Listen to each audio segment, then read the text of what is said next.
But then I'm a kid and I have a gun next to my fucking dick. Yeah. You know, it's like, what if I shot your dick off? Saying shit like this, and he's laughing, but he's also kind of serious. Yeah.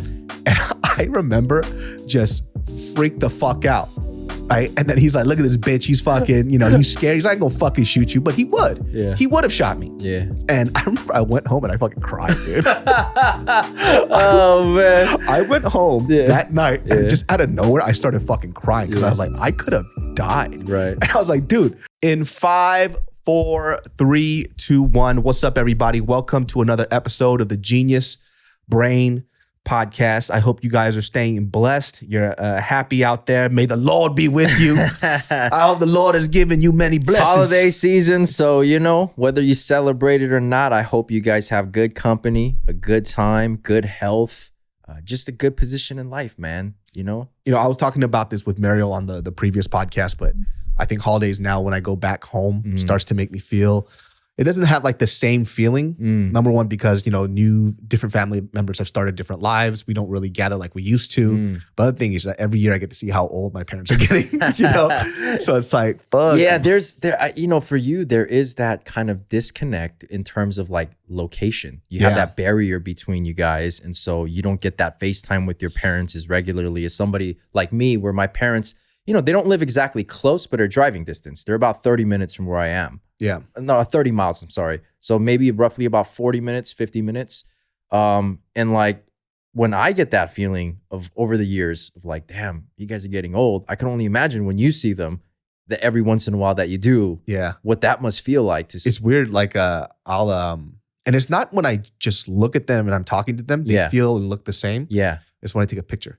I'll take a photo and I look at my face next to theirs. You know what? You're right. Right. I do have those moments too when we take like family photos. Like let's say we get together for a dinner and we take that picture. I look at it and I'm like, wow. Yeah, they got old. Wow. But then we got old. Yeah, we got old too. Yeah. 100%. Yeah. And I think that it's so weird, man. Every time I look at it, like I have like a clip of my mom where I was just recording her on the couch watching TV. And I had this weird little deja vu thing because it reminded me when I was a kid, I used to watch, my mom would be next to me watching TV. Yeah. But the person in front of me now is just a lot older. Yeah. I'm like, oh shit, man. There's going to be a finite time where I get to see this picture again. Yeah. And it's going to disappear. Dude, you know what hit home with me years back? I saw there was this graphic designer who's super into creating like infographics, right? Basically stats and creating graphic design with it.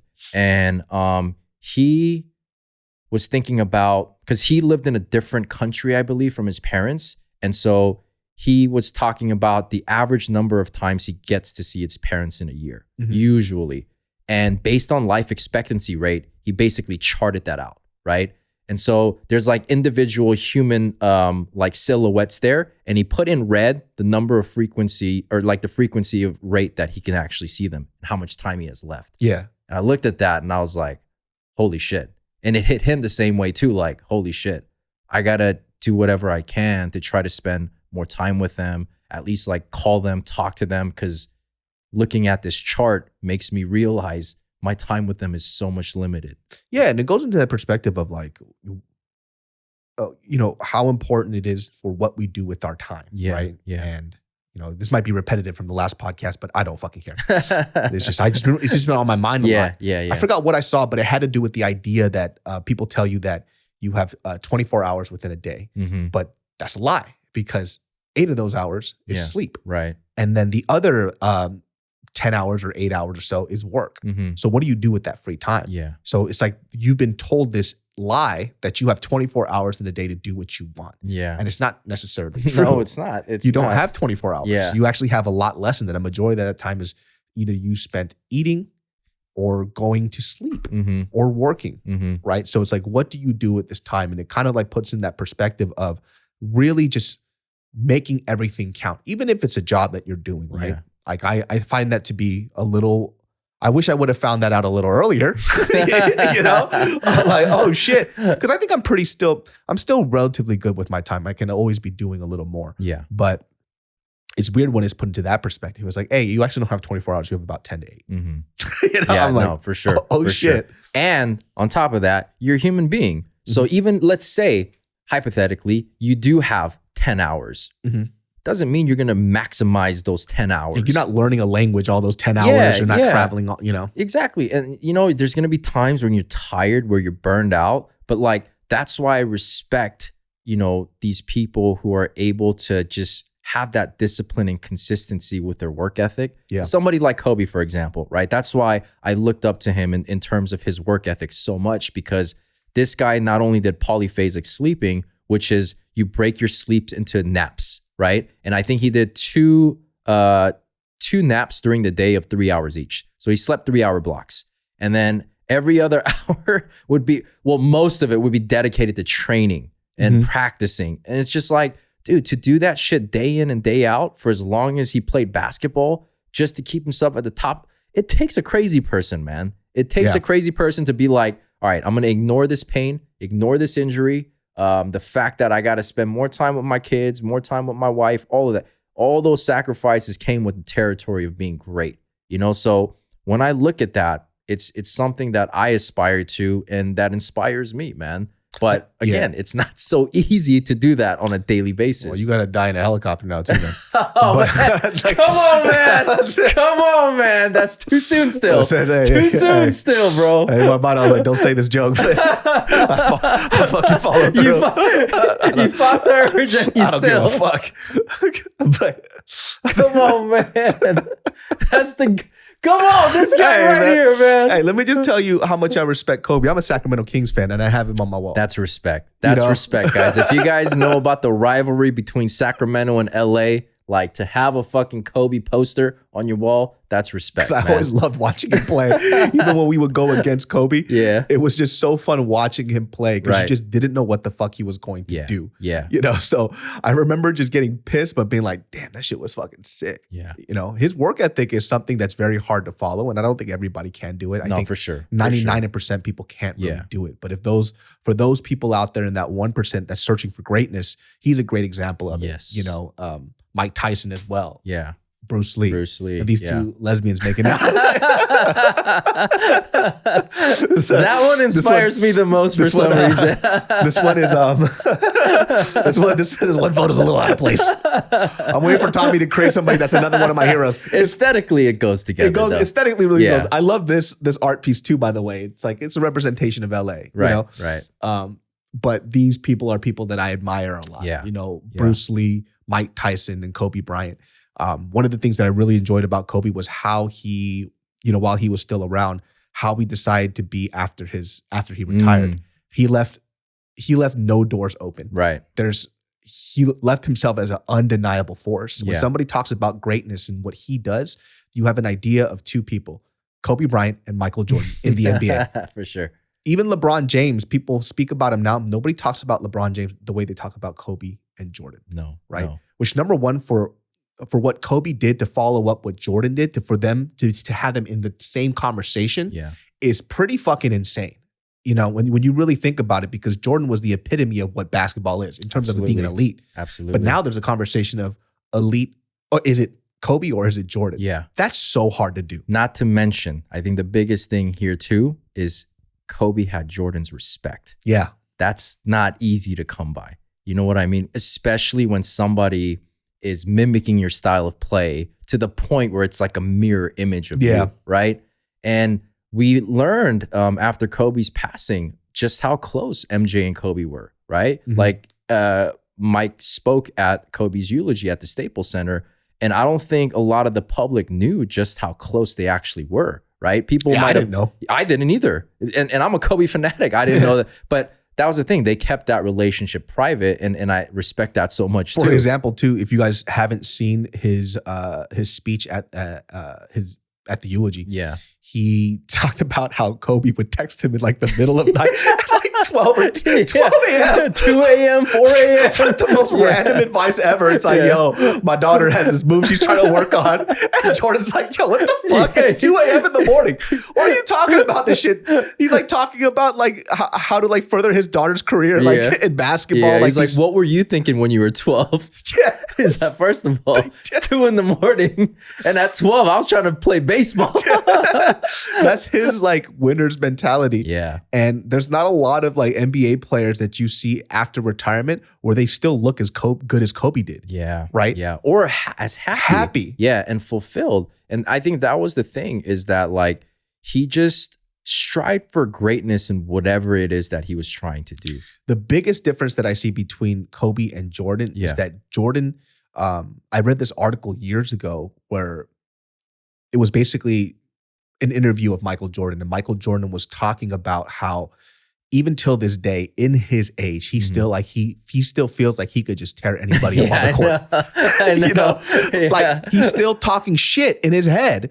Yeah. At his age of 60 or whatever, he's still like, "I'll fuck this fool up on court," which is so he hasn't found peace. Yeah. And I feel anyways from reading this from reading that piece of writing that Jordan still has unresolved things in the sport.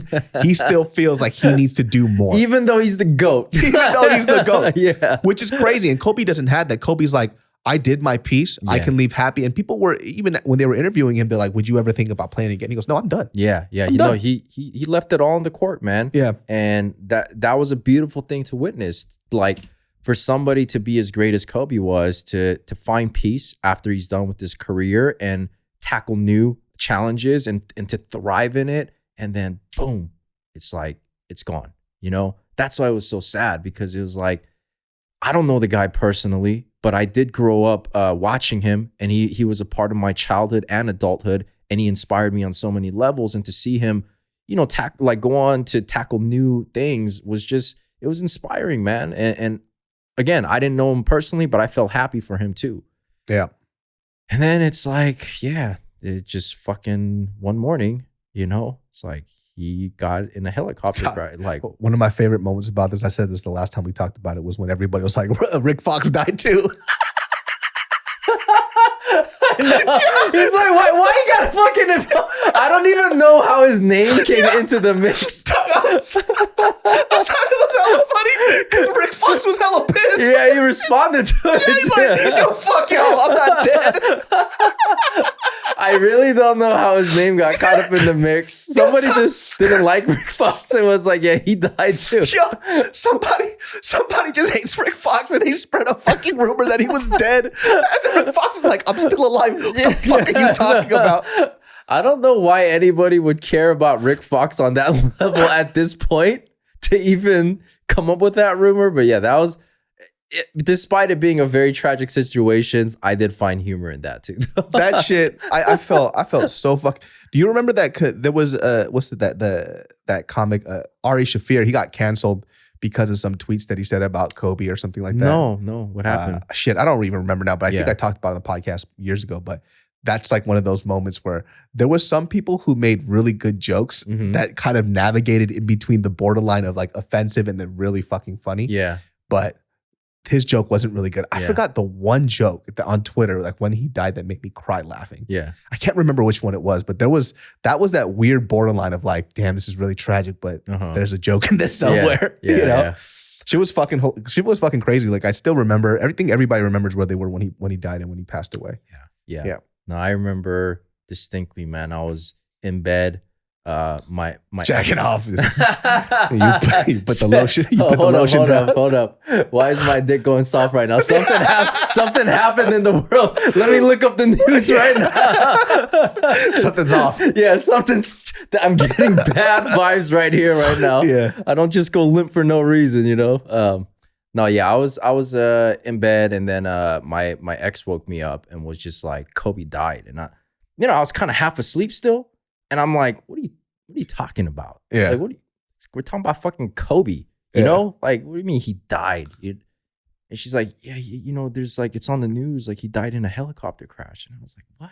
I hella ignored it because you know what it felt like? It felt like that time when I was super young, and I remember when news broke out that Aaliyah died. Because when it was on at church, people were like, yo, Aaliyah died. I thought everybody was fucking with me. Yeah. And so I didn't pay any attention to it. Yeah. And then 3 or 4 days later, people were like, yo, Aaliyah died.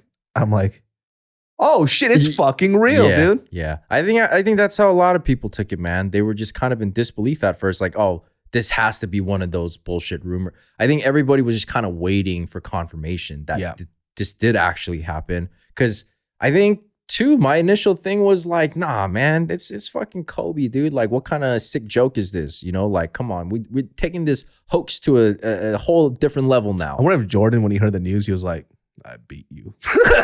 Like, come on, Jordan is just. You know what though? Like the dude's need to compete is like on a psychotic level. It's crazy. Yeah. He's like maniacal when it comes to the need to compete. So I wouldn't put it past him if he had that private thought.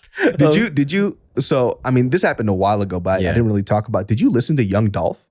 No, I'm like barely aware of him. I only know of his name. Yeah, exactly. But I didn't listen to any of his music, to be honest with you. Yeah. But he got murdered, which was fucking crazy. I saw. I didn't read too much about it, right? Yeah. But then he got murdered while he was picking up cookies. Right. Which is some story that I would hear about myself or something. And apparently there was like there's a conspiracy theory about it being a setup. That the cookie store? Yes. The owner of the cookie store being involved with his murder in some way. It's like, yo, man, I know you like that chocolate chip cookie. No, because apparently the cookie store owner was like saying he wasn't present at the time Young Dolph died or got shot and killed or whatever. But other reports are saying that he was holding Young Dolph as he was dying. So people are kind of like, yo, whoa, hold up. What's going on here? This fool baited him with cookies and killed him? That's the craziest story I've ever heard in my life. I don't know what's going on. I mean, like I said, it's a theory. It's a conspiracy theory. But apparently there's some inconsistencies in the details of what happened. For some reason, I just pictured this really fat guy with an apron, like, I'm the motherfucking cookie killer. He just invites Young Dolph over. You trying to get this chocolate chip, son? But it's like, what's his beef with him? What's his beef with Young Dolph? This fool told him that he didn't like macadamias in his cookies. And then he was like, you don't like macadamia in my cookies? You're dead. You fucking. Yo, I heard too, though. I heard he promoted that small business to support it and everything. Really? Okay. So that's why it's a little weird to me, because I read a small piece in the article where they were talking about he shouted out this business all the time. Yeah. It was like his favorite cookie spot. And then he was kind of involved in that, of like blowing that spot up, because he would always talk about, yo, I got to get my cookies from the spot, which is kind of weird. Maybe it's a front. Maybe it's a front for something, and some business deal went bad. You know what I mean? I'm so curious now. But I don't know, all this weird stuff too. Like, you know, I think we used to say, or I said multiple times on this podcast, where I feel that a lot of gang violence has like died down compared to like the 90s, but there's still fucking dangerous spots out there. Look, man, don't get it twisted. There's still very active gang members that are out there. It's just, again, not a part of pop culture as it was in the mainstream media. In 90s, it was like, it was a cool thing to do. So even if you weren't part of that environment or whatever, people still dressed like it, talk like it, listen to like gangster rap and all that. But now it's not so-called like cool to be a gangster. You know what I mean? But those people who are living in the hood, growing up in that type of environment, where it might even be generational. Like their grandpa was in that gang and their dad was in that gang, and now they're in the gang.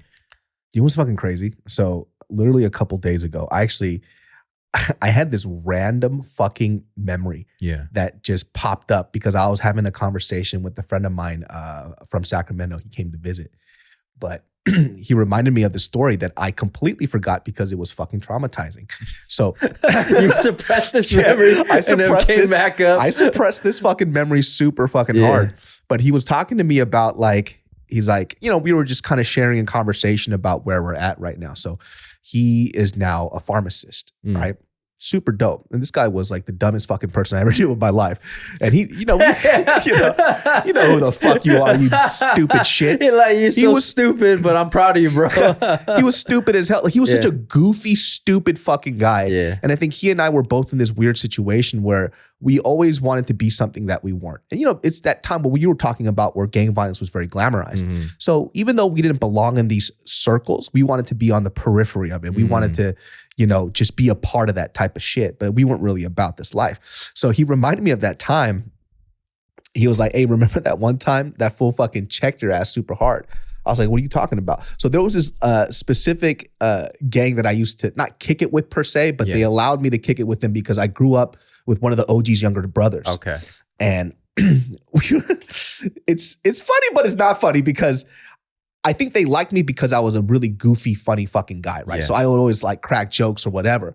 But there is a hierarchy in terms of who you get to make fun of in the group. Oh yeah, for right? sure. Right? You don't just to clown on everybody. No, you don't get an instant pass, man. Exactly. Like the OGs, they have a lot of fucking pride. Yeah. And this is back in the day where, you know, especially as thugs, emotions aren't a part of the fucking equation. You can't just fucking clown on one of the OGs, make fun of them, and then you're gonna walk away scratch free. Yeah. So I was allowed to kick it with them, and I was like a bigger dude too, so I kind of looked like one of the older guys, but I wasn't. I was just 6 feet tall, you know, at the age of 14. Yeah.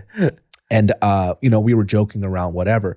And then the homie's older brother, he was saying some shit, and I think that when I look back at it now, I think he was trying to imitate me because I would make a lot of jokes and people would crack up. So he wanted to be a funny guy too.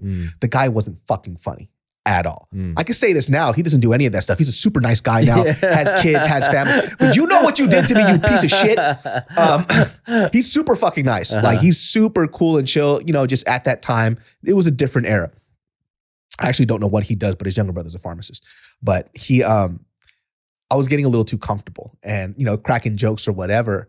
And then he made a joke, and this is in front of all the homies or whatever. And I'm one of the tongue singers. And I'm just like, I can't remember the joke that I said, but I was basically making fun of him that he's not funny, but he's trying so hard to be. And people started laughing. And then you know when somebody laughs, but they're not really laughing. Yeah. He just doesn't want to seem like he can't take a joke. Right. He's like, ha ha ha, whatever, whatnot, right?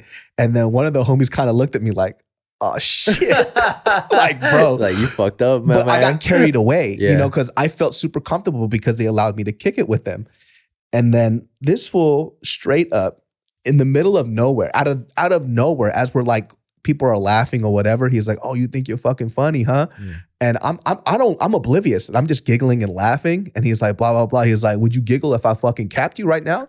And this fool fucking flashed his piece at me. Shit. And he flashed his piece at me, legit like this. And then people are like, kind of they're laughing still, right? Because they could tell he's pissed at me, but I can't tell. Yeah. And I'm like, what the fuck? You ain't gonna shoot me. And this fool literally takes his fucking piece and he puts it on my thigh. And then I remember like the blood just like draining from my face. Left your body, man. Yeah, just left your body. Like, I don't know if anybody has ever felt this, but when you face like real fear, it feels like all the blood in your fucking face just dissipates and you're just pale. And it's like a cold sweat. Right. And I remember he put that fucking gun to my thigh, like joking around, whatever. Yeah. But then I'm a kid and I have a gun next to my fucking dick. Yeah. You know, it's like, what if I shot your dick off? Saying shit like this and he's laughing. But he's laughing, but he's also kind of serious. Yeah. And I remember just freak the fuck out. Right. And then he's like, look at this bitch. He's fucking, you know, he's scared. He's not gonna fucking shoot you, but he would. Yeah. He would have shot me. Yeah. And I remember I went home and I fucking cried, dude. Oh, man. I went home that night and just out of nowhere, I started fucking crying because I was like, I could have died. Right. And I was like, dude, remember when your fucking brother did that to me?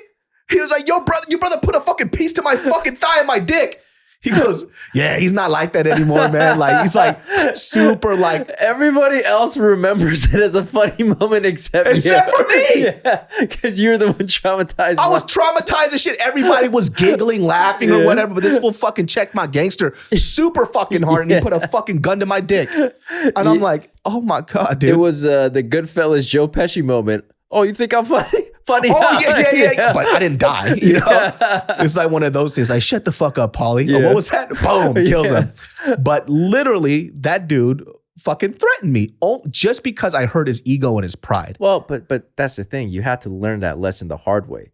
I mean, I mean, 14-year-old. I know, but you also, as traumatizing as it was, you got to be thankful you got to pass like that because it could have been a lot more different. Beat my ass. Yeah, exactly. At the very least, he could have just beat your ass. You could have got jumped for that shit. Yeah. You know what I mean? And like he could have targeted you every time he sees you now. Like you're that dude they're gonna bomb on. He wasn't going to because fucking this fool told his brother that I cried. Why did you tell your friend that you cried then?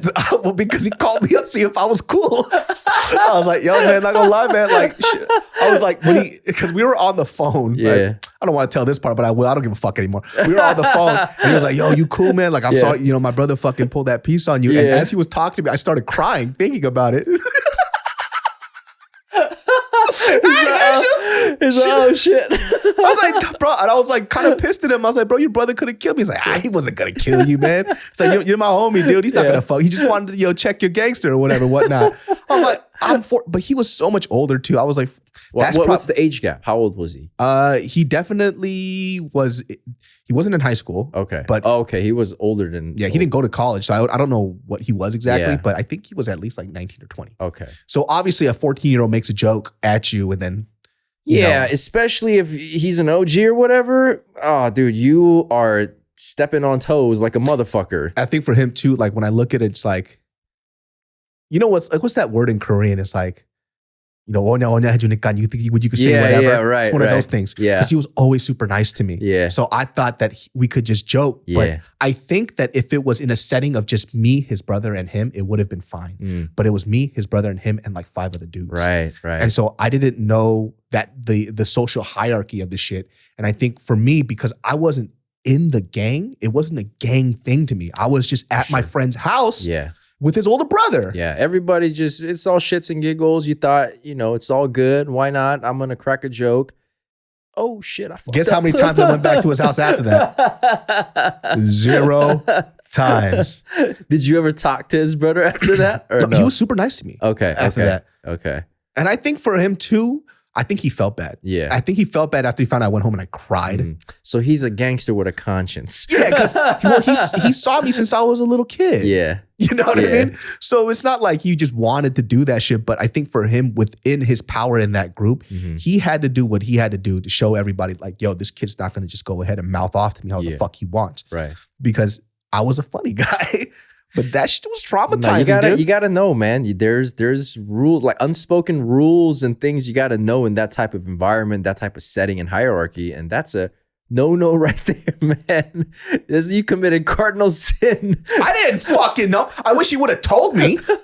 What's it gonna say? Like, hey, you could joke, but be careful who you joke about. Yes, I would have liked that specific instruction. Like, yo, you know how we clown each other? Don't ever do that in front of the homies. Like, you gotta know your place. He never said that to me. No, I know, but I'm saying like in the moment it happened, it's already too late.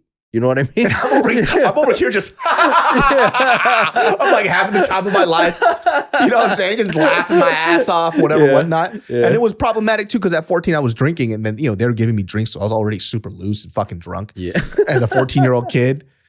Oh, man. That's probably why I cried at home too, because I was drunk. Well, look, man, if you weren't used to being in that environment, completely understandable. Completely understandable. I'll tell you this, I never did it again. I kept my mouth shut. At least you learned your lesson. I guess it worked. Yeah. I never went back to that house ever again. You want to know the fucking funny thing about the story too? This is the funniest part about it. Yeah. Their family's also like devout Catholic. So when this happened. Are they Filipino by any chance? No, they're Vietnamese. Oh, okay. They're such devout Catholic. He did this shit while we were in his garage in front of the house. Yeah. But it was for Lent, so they couldn't eat meat. So they were barbecuing fucking fish sticks. They were barbecuing fish sticks because that was the only thing they had without any meat. So it was a bunch of Heinekens, and these fools were grilling fish sticks. Why not just fish? Why is it gotta be fish sticks? They didn't have it. They just had fish sticks. But for some reason, they brought out the fucking Weber, and they were grilling fish sticks on it, dog.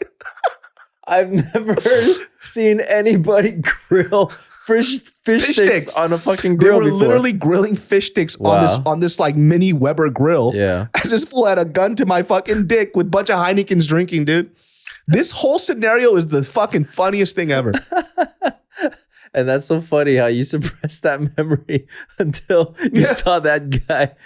You're like, hey, remember that time your fucking brother pointed a gun at my dick? Dog, there was this other memory.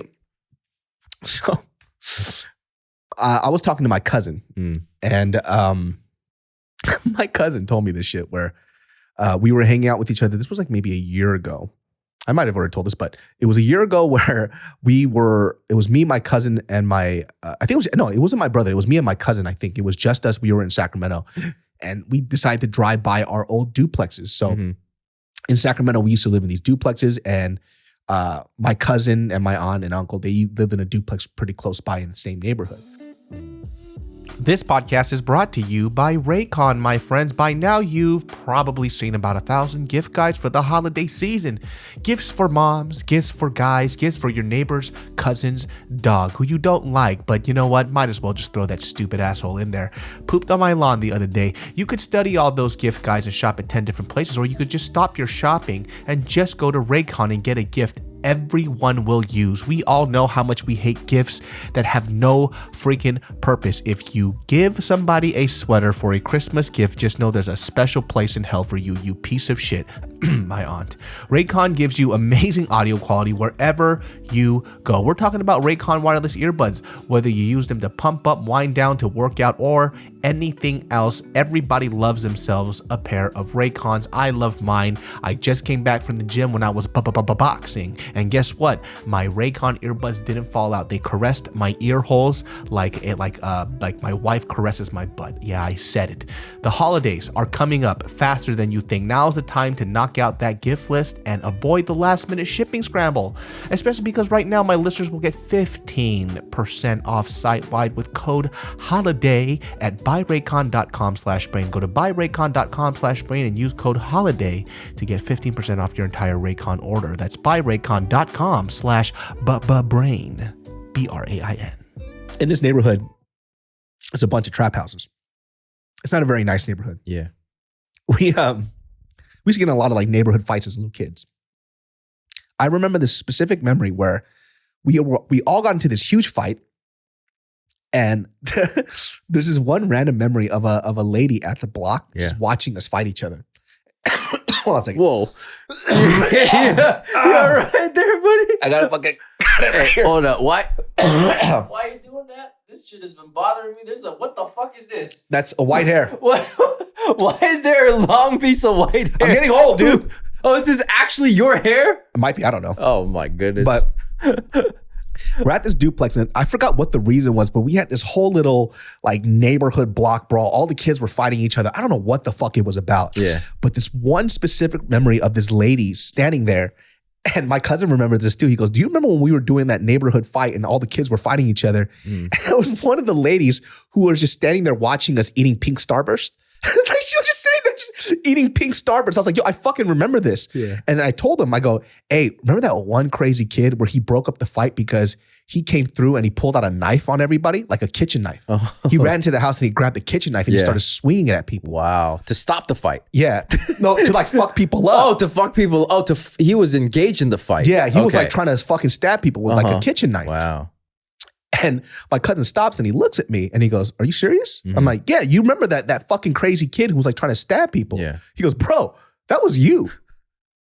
I was like, I started cracking up. I'm like, nah, no, that was somebody else. He goes, are you serious? He goes, that was you. You had an out of body moment. He was like, you were the one that grabbed the fucking kitchen knife and started swinging it at people because shit was getting crazy. He goes, you did that. I'm like, no, that was not me. It was somebody else. He goes, I remember because I was so fucking scared because you were trying to stab people with a fucking kitchen knife. Yeah. I'm like, I don't remember this at all. I remember the moment, but I remember it being somebody else. That's crazy, bro. Isn't that fucking nuts? Yeah. That's crazy. And I thought this fool was fucking with me, but it was confirmed with a couple of other people who were there. They're like, bro, that was you. You were the one that you ran into the fucking house and you just came out with a kitchen knife. You started swinging it at everybody. Well, how old are you at this point? If I was living at the duplex, I had to be 7 years old. Damn. You thought it was a good idea to grab a kitchen knife, huh? Yeah. Well, shit was getting fucking crazy. Yeah. But I don't remember being the one who did that, but I remember somebody else did. Yeah. But it's kind of crazy how your memory can rewire, because at this point, I feel like I'm telling the truth. Yeah. But if 3 other people say otherwise, they're probably right. That's trippy for sure. Cause like, I did something similar too, where I grabbed the fucking katana from the house. That's the most Asian thing I've ever heard of my life. I know. But it was, how like the katana, like, I think our family received it as like a gift or something. And you know how there's a set with like the small katana and the big katana? The small one was big enough for me to like carry properly, Yeah. And then, I got into some shit. So I went home. I grabbed that shit, put it across my shoulder, and I got on my bike, and I'm like, oh, this motherfucker's dead. That's hella funny. Yeah. Did you cut somebody up with it? Nah, I didn't. I pulled it out, but the parents came out, you know. Oh, so, they're like, yo, what the fuck? Like, what? All right, take it easy, Samurai Jack. The fuck you doing? These Asian people are fucking crazy. There was this if you guys grew up in a semi-ghetto neighborhood, you'll have fight stories for days. Like, so in our neighborhood, it was about right next to my old elementary school, Isabel Jackson, there was a bus stop that would pick up kids to go to the junior high James Rudder, right? There was this one kid that was an African kid, and he used to get bullied and picked on because he had a thick fucking accent. I think he was like from Ghana or something like that. Okay. But, you know, when you're a kid, and there wasn't many African kids in our school. Yeah. There was maybe a handful. Is his name Kamaru Usman? So Kamaru Usman, right? His name was Francis Ngannou. Yeah. I don't know. But so there was a kid in school that used to bully him a lot at that bus stop all the fucking time. Now, if you're asking, David, why did you stand up for him? I was too busy getting bullied myself. So I can only do so much. It's hard when people are hitting me. Yeah, I'm like, listen, I got to make sure I don't get my ass beat. This shit was crazy. This guy, I remember he used to get picked on all the time, and they would just say a bunch of these African jokes at him, right? These are all just a bunch of broke, poor kids. And so this fool that day, he was wearing a bunch of thick clothing, like thick pants, like a puff jacket or whatever, right? And this fool started punking him again, and then you could tell like it was not going to happen. Yeah. This fool starts stripping, right? He starts taking off his jacket. And I remember he had a jacket, like a sweater inside, and everybody's like, yo, this fucking African kid's getting naked. Yo, he's stripping naked. Yeah. And we don't know what the fuck is about to happen. He starts taking off everything. And he's just like in his shirt or like a tank top or whatever. My memory's fuzzy now about it, but it was like a shirt. Let's just say it's a shirt. Yeah. He's like in his shirt now. And then he starts taking off his belt. We're like, this fool's about to show his dick. Takes off his belt, throws it down, right? Starts undoing his pants. Yeah. And this, out of nowhere, pulls out a table leg from his pants. What the? A table leg? A fucking table leg, or like a chair leg or some shit, right? But you could tell it was from a piece of furniture, right? And then you see this fool. I'll say this first. His name was Darius. So Darius's eyes just goes wide. And I remember this shit. It was slow-mo. Like he goes, not today, motherfucker.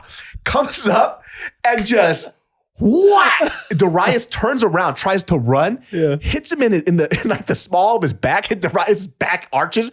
Ah! Not today, motherfucker. Boom. Starts beating his ass with this stick out of nowhere. Legit.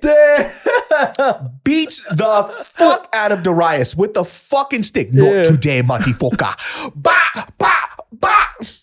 Crazy, dude. He was ready, man. He came ready. And then everybody's screaming like, yo, what the fuck? This fool's crazy. The bus comes in. People are screaming. Bus drivers telling everybody to get inside the bus. They go inside the bus. The African kid, I wish I remember his name, but he just walked in. The last person that walked in the bus sat in the front, crossed his arms, and just sat there, didn't say anything. What did he do with the table leg? Huh? I don't know what he did with it. Tossed it. He was either back in his pants or some shit. Get rid of the murder weapon, right? I still remember that phrase, not today, motherfucker. That's so G though, bro.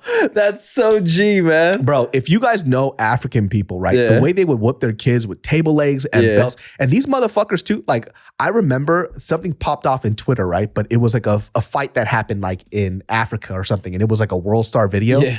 But these fools had belts that they were whipping each other with and sticks.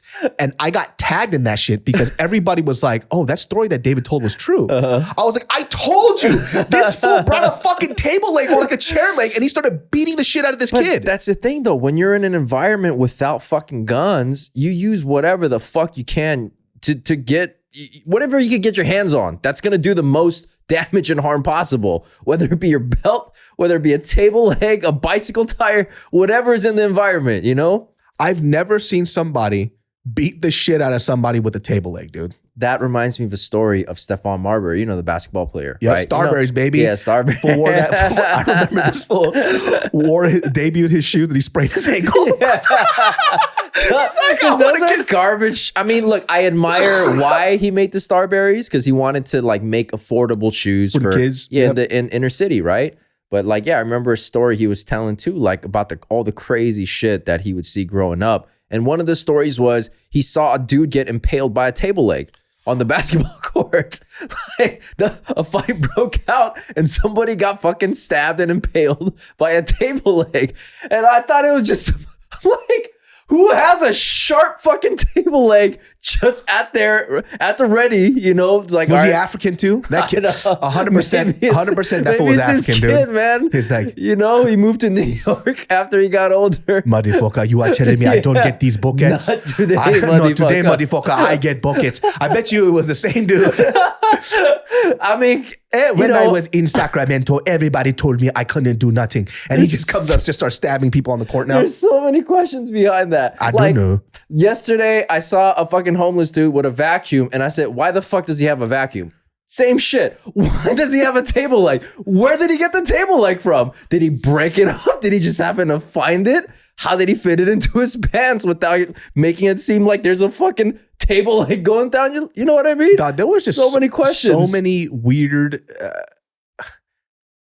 everything that I thought was kind of normal growing up, when you share stories with other people, for sure, and their eyes are wide, I'm like, sure, that's not normal. Yeah. You know? Yeah, no, you definitely have those moments, like when you start growing up, start interacting with people from different walks of life, and you guys are sharing stories, and then you have that moment of like, oh, you didn't grow up like that?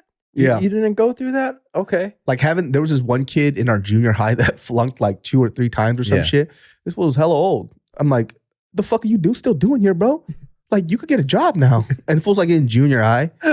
And nobody would fuck with that fool because like he was like I'm not sure if he was, but he was on the way to be a norteño. Because his whole family's affiliated. Yeah. Because he would always get in trouble because we had school uniforms, but he would always wear a red rag with them all the time. And you're not supposed to wear rags or colors. Right. But he didn't give a fuck. Right. Because like I guess he wanted to be hard as fuck. Yeah. But I'm all like, bro, you're like 25 years old and you're in junior high, dog. Like, get the fuck out of here, bro.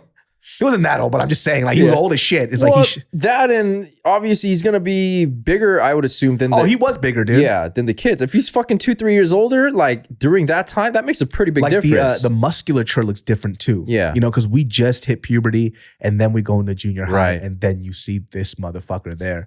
It's like, bro, you clearly don't belong here. Yeah. And that fool used to have like the gel back hair, and he used to braid that shit up. Like, because his hair was hella fucking long. Yeah. And he used to wear his pants as baggy as fucking possible. Yeah. Sag that shit, red boxers, red bandana, and he used to always get in trouble for that shit. But nobody would fuck with him because he's so much older. Yeah, well, I mean, you would be kind of stupid, like, to say anything to him, make fun of him, like somebody. Let me tell you something. Thank God.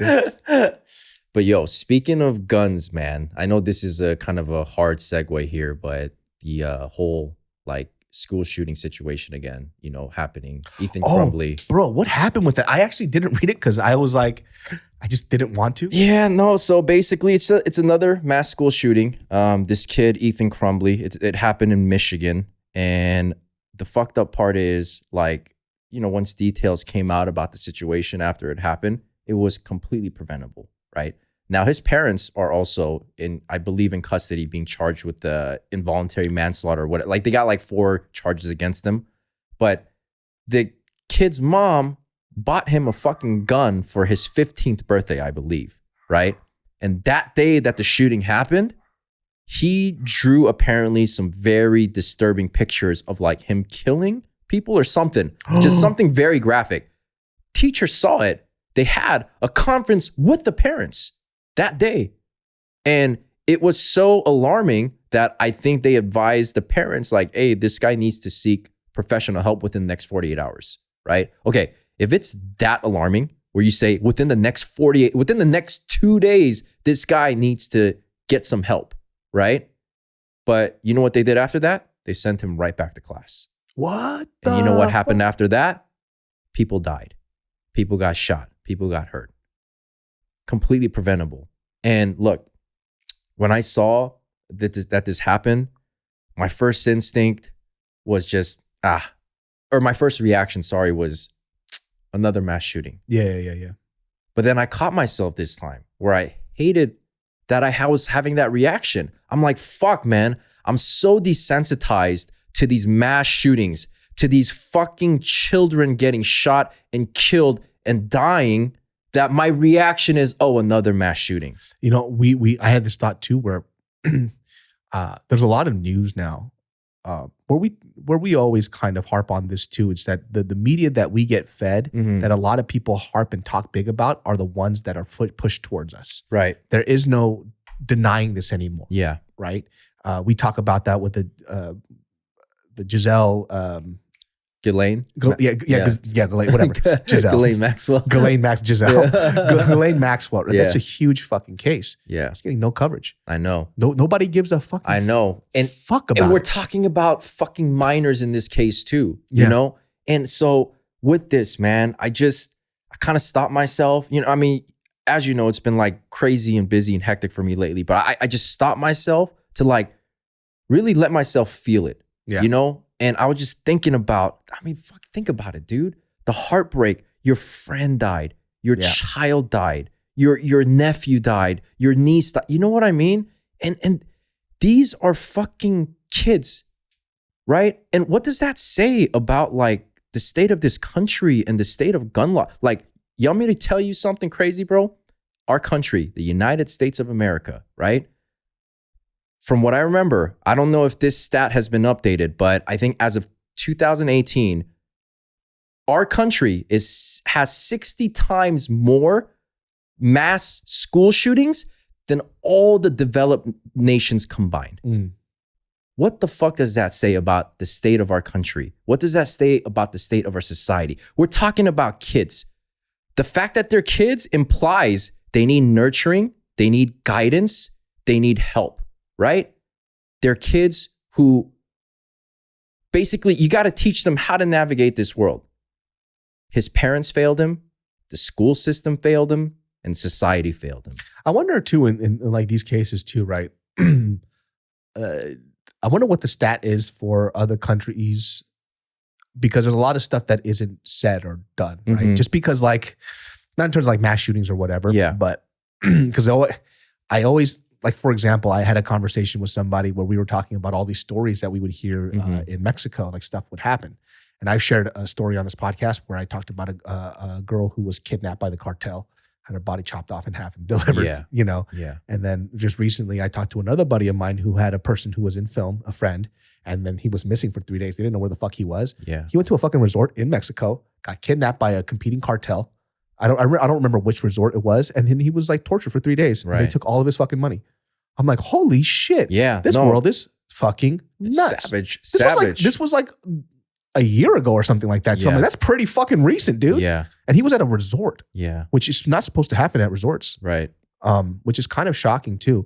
But, you know, to go back on that, I wonder if a Columbine happened now, would people care as much as they did back then? Right. I wonder, right? Because there was that massacre in Vegas where there was like a sniper on a building just fucking killing people. Just going off. It was like one of the biggest mass shootings in history. Yeah. But people don't talk about that shit. I know. But that's what I'm saying. You just get desensitized to this thing, you know? And look, there's going to be people like, oh, you know, but that kid was just crazy. Or, hey, he had bad parents. What?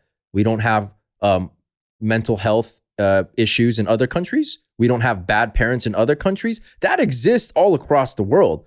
The difference is the access to guns. Other countries either don't have it or it's extremely fucking hard to get it, right? So I think that's like a reflection of like what needs to change in this country, man. Like, look, the people having guns, it's all fine and good, but don't make it easy for them to get it. You know? Yeah, I mean, that's definitely the parents' fault, though. Like, yeah, it sucks, no, absolutely. His parents are fucking garbage. It's clear. Yeah. They fled too. Once they became people of interest, they disappeared, you know, and they had to get arrested. Yeah, because I think they found out that they might be facing some charges here. Yeah, you gave a 15-year-old a fucking gun. Yeah. Well, and just negligence all around. Yeah. You know, that's what I'm saying. The parents failed them. The school system failed them. The society failed them. But that kind of just goes to show how shitty those parents are, because you could tell after their kid just did a mass fucking shooting. Did that kid survive, by the way? Yeah. Yeah. So he didn't kill himself. No. He's getting tried as an adult. Okay. Yeah. So this mass shooting happens, right? The parents aren't even thinking about their kid. They're thinking about themselves. Right. Which goes to show a reflection of how shitty these fucking parents are. Exactly. So, I mean, for me too, I think like the hard part is like, for anybody who talks about guns, I think the harsh reality that everybody has to realize, you're not going to take guns away from Americans. It's just not going to happen. Right. It's like what the foundation of this country was brought upon. It has to deal with, you know, in case government takes control. It's just ingrained in our culture and society. I think the hard part is like individual responsibility is kind of not really focused on, right? Yeah. They go, oh, we need to take all these guns away.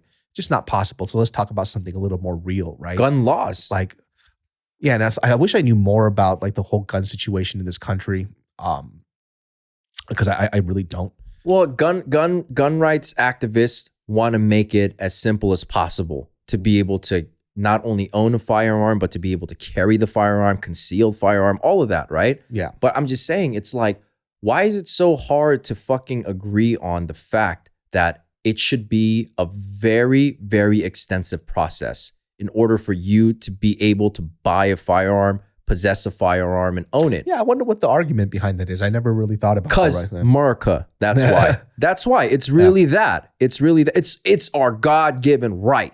It's it's the Second Amendment, the right to bear arms, right? I mean, California too is like a really weird place to be right now, just because recently, if you guys heard, there's a bunch of smash and grabs, people getting robbed in front of their house. Oh, it's crazy. But the annoying thing is that these people are getting caught and just let go, like with not being reprimanded at all. Yeah, I'm going to tell you something funny about that. So, you know, the whole defund the police campaign, right? Yeah. I believe LAPD had lost $150 million in funding, and then now they got more than that. They got $200 million because people saw, oh fuck, we need cops. So look, man, even the whole defund the police shit, I'm not against fucking police reform, and there needs to be a lot more rules and procedures in place. That's I guess more universal across the board. But defund the police just as a general thing. All right, just take money away. That ain't solving shit, bro. Well, but you know what the funny thing is, people can't even also admit wrong, because I remember I also talked about, like, you know, giving it a different moniker, or like reallocate this, you know. But I had a couple of conversations with people that I met that are cops, right? And they kind of gave me a different perspective of like how guns are dealt with and how like these situations are dealt with, right? They go, oh, you should call social workers. He goes, you ask a social worker who wants to go into a dangerous situation and you let me know who that social worker is. Right. It's a lot easier said than done. And his buddy was like, you think I wouldn't want somebody else to go in there besides me to deal with a crazy person with a weapon who wants to kill themselves and kill everybody? You think I wouldn't mind having somebody else say, hey, I could do your job better? And it's a social worker. Yeah. Guess what? That social worker doesn't want to go there. 10 out of 10 times, they're going to say no. I was like, you want to know why? Because a $50,000 job isn't worth risking your life for. Yeah, exactly. So he goes, people keep telling us about these situations where they don't know our job and they also don't know the situations. He goes, yeah, I agree with these situations with these shit cops. They don't represent the force that I know. So I get it and I understand. The hard part is that everybody keeps throwing out these solutions that are way easier said than done. So when we talk about reallocating this money to social workers, they go, what are you talking about? Yeah. They don't want to be there. Yeah. I go, oh, and I was like, oh shit, you know what? You're kind of right. I don't think as a social worker, I would want to do that. Like, does this entail my job? Yeah. Like, and does the pay reflect it as well? Yeah. So we have to talk about that too. It's like, it's a deeper issue than a lot of people think, you know? And I talked to another buddy of mine, who I forgot that he was a cop, you know, for the longest, because we don't ever talk about his work. But he was talking about like the difficulty with dealing with so many people in so many cases that it's just a really hard job. And like, for example, he goes, I would watch cases where people are getting mad about how people are handled. He goes, have you ever tried to restrain somebody before when they're being belligerent? Or on drugs. Or on drugs. He goes, none of you know what that fucking feels like. He goes, it feels like you're trying to wrestle somebody that has superhuman strength. He goes, it's so fucking hard. He had to get like surgery on his back because somebody like ripped out and like dislocated like a couple of his discs. He got fucked up quite a few times. And he goes, and even in those cases, people are screaming like, why are you hurting him? He goes, I got like 3 of my vertebrae popped out. You know what I mean? For this guy who's going around beating his wife. And so we had to restrain him. And then people are screaming, you know, this I'm a piece of shit cop when I came in for a domestic violence call. But nobody talks to me about this stuff. You know, he goes, I understand that there's bad cops, but we never get to see the full scope of things. It's like we're very needed in this community, and it makes it hard to work this job when people tell you that you're fucking useless. That's what I'm saying, though. It's the overgeneralizing, grouping everybody into the same thing, and it's like, oh, you know what? You're a fucking cop. You're a bad guy. Nah, man. Just like everything else, there's good people and there's bad people. You know, not all fucking cops are evil and fucking want to harm people or like, you know, racially profile or, you know, use violence or excessive force. Nah, man, it's not all fucking cops are like that, you know? But we live in an age where it's just like they want a screenshot of what is the general thing we're talking about here, and then just run with that. Okay, you know what? We were talking about defunding the police. Defund the fucking police everywhere. And nobody wanted to take responsibility for the fact where people were like, somebody mentioned too, where I was talking about reallocating money, and they're like, David, you're dumb because that's what defund the police means. I was like, no, that's what it became because of the criticism. It was not like that at first. No. It was defund and take money away. You decided to redefine it now because you realize how stupid it was. And now you're trying to act like you're smarter than everybody else when really that definition changed later on, which I didn't fucking know about. You know what I'm saying? And listen, I'm you know, when we get caught up in our emotions, like I'm guilty of this too, where defund the police. When I first heard that, I was like, that's a great solution. But then all it took for me was to take a step back and say, maybe we should reallocate this money and do this and that. Then I talked to like two cop buddies of mine, and they both said the same thing. It's easier said than done. And they both gave me the same reason. And they don't know each other. I'm like, fuck, that's another perspective I didn't think about. Well, it's a complex issue, man. There's no way around that. And I think, again, the problem is that people are just overgeneralizing too much on what needs to be fixed. But yeah, it's clear, bro. Like all the shit that's been happening in LA, you know, the crazy thing is like we've been seeing all the crimes happening in rich parts of LA, right? Melrose, Beverly Hills, places like that. Difference is though, they still got money. So you know what they do? They say, oh, you know what? We're tired of this shit happening. So they banded together residents, right? They bought cameras and set up cameras everywhere. And now they have like a private security business going on.